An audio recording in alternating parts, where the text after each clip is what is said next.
산골짜기 여기저기 봄의 향기가 겨우내 숨어있던 산새들의 노래 들리고 산등성이 하얀 눈은 이제 보이지 않고 이것이 우리 주님 약속하신 봄의 모습 아닌가. 내가 염려했던 지난 날들과 영원히 계속될 것만 같았던 추운 겨울은 주님의 약속대로 흔적도 없고 내 하나님 행하신 일 만물이 찬양하노나.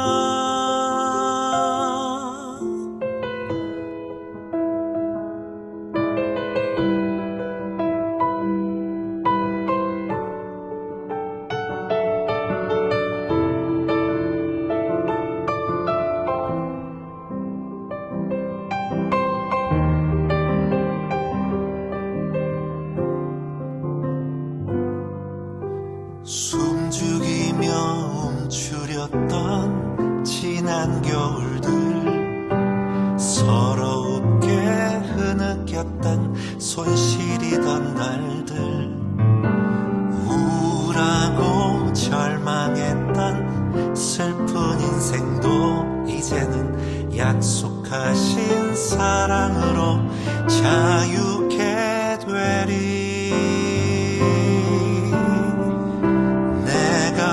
염려했던 지난 날들과 영원히 계속될 것만 같았던 추운 겨울은 주님의 약속대로 흔적도 없고 내 하나님 행하신 일 만물이 찬양하노나. 내가 염려했던 지난 날들과 영원히 계속될 것만 같았던 추운 겨울은 주님의 약속대로 흔적도 없고 내 하나님 행하신 일 만물이 찬양하노나.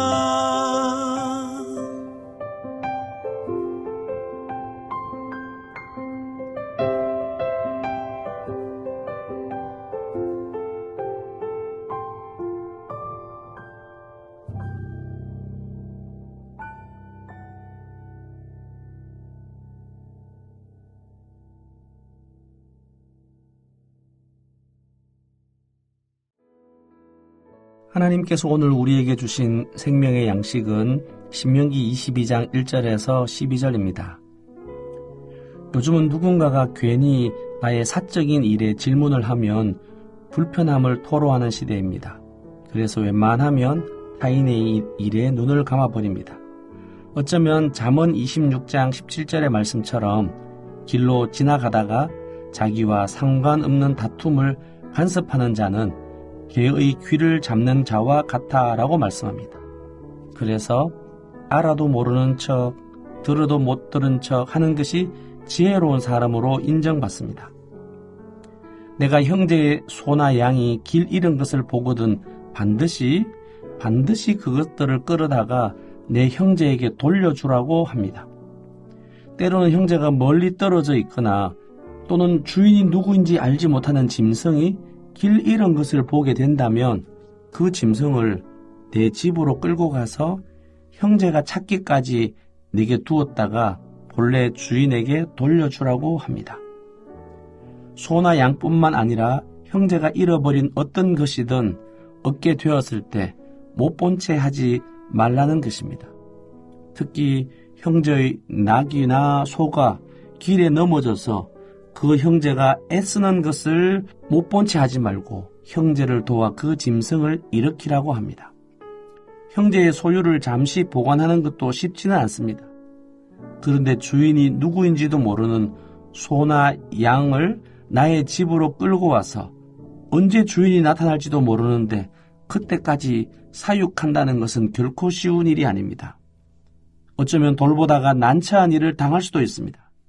그럼에도 불구하고 못 본 채 하지 말고 반드시 잃어버린 소나 양, 낙이나 어떤 물건을 잃어버린 형제의 마음을 함께 헤아림은 우리를 하나된 공동체로 인도합니다. 우리의 일상사에서 누구에게나 일어날 수 있는 몇 가지를 소개합니다. 먼저 남자가 여자의 의복을 입거나 여자가 남자의 의복을 입는 경우가 있습니다. 요즘은 남녀 공용도 많이 나오며 구분을 잘 하지 않는 시대를 살고 있습니다. 여호와께서 정하신 남성과 여성의 구별된 정체성이라는 것이 있는가 싶기도 합니다. 포도원에 두 종자를 섞어 뿌리지 말라고 합니다. 그리하면 내가 뿌린 씨의 열매도 잃어버리고 포도원의 소산도 다 사라지게 된다고 합니다. 이런 파종의 방식은 창조 질서를 파괴하기도 합니다. 소와 나귀를 함께 멍에를 지우고 겨리를 갈지 말라고 말씀합니다. 왜일까요? 길을 가다가 나무에나 땅에 있는 새의 보금자리에 새 새끼나 알이 있고 어미새도 같이 있거든 새끼나 알은 취하더라도 어미새까지 같이 잡지는 말라고 합니다. 유대 랍비들은 이것을 계명 중에 가장 작은 것이라고 하며 둥지율법이라고 불렀다고 합니다. 이와 같은 인도주의적 삶의 태도가 복을 누리고 장수하게 되리라고 합니다. 또한 새로 이 집을 지었을 때는 지붕에 난간을 만들어서 사람이 떨어지지 않게 하라고 합니다. 그렇지 않으면 생명을 보호하지 못하고 피를 흘림으로 사망에 이르게 하는 죄를 범하게 할 수도 있게 된다는 것입니다. 집을 짓는 자의 부주의함이나 부적절한 관리 등 언약 백성이 반드시 지켜야 할 구별된 삶을 소개합니다. 너희는 너희가 입는 겉옷의 네 귀에 술을 만들라고 합니다. 이 말씀은 민수기 15장 39절과 40절에서 이렇게 설명되었습니다. 이 술은 너희가 보고 여호와의 모든 계명을 기억하여 준행하고 너희를 방종하게 하는 자신의 마음과 눈의 욕심을 따라 음행하지 않게 하기 위함이라. 그리하여 너희가 내 모든 계명을 기억하고 행하면 너희의 하나님 앞에 거룩하리라고 합니다. 이 일상에서의 겉옷의 내 귀의 술은 자기가 행하는 모든 일에 항상 분별하는 삶을 살라고 요청하고 있는 것입니다. 22장 12절의 해석을 근거로 하여 22장 5절에서 11절의 다양한 사례들에 대한 해석의 근본 원리를 발견할 수 있을 것 같습니다. 길을 잃은 양이나 소를 보고 형제의 소유라는 것을 어떻게 알 수 있었을까요? 최근에 누군가가 잃어버린 물품을 보면 아무도 주인이 누군지 모르는 물건들은 그 자리를 두어야 임자가 찾아갈 수 있다라고 하는 것은 아닐까요?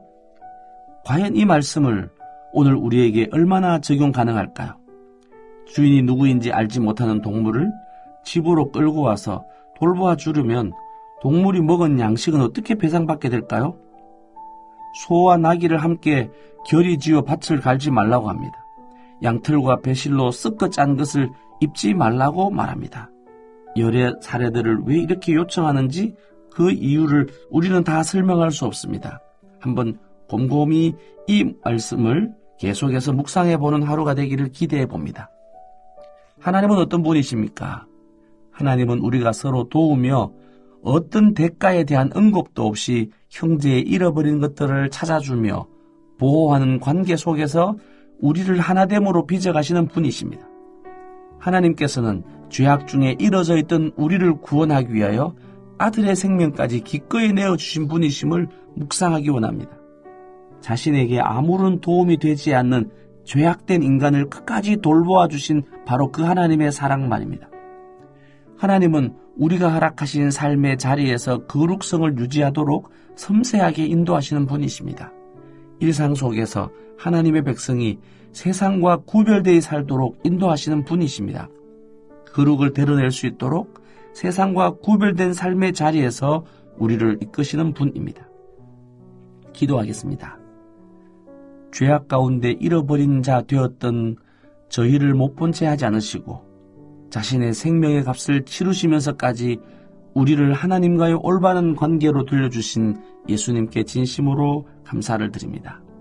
주님이 베풀어 주신 사랑을 묵상하며 오늘 우리의 삶 가운데서 잃어버려진 어떤 것을 발견한다면 못 본 채 하지 않게 하시고 나의 손해를 생각하기보다 잃어버린 자의 속상한 마음을 헤아리고 잃어버린 것을 회복시켜 주므로 천국의 기쁨을 맛보는 하루가 되게 하여 주옵소서.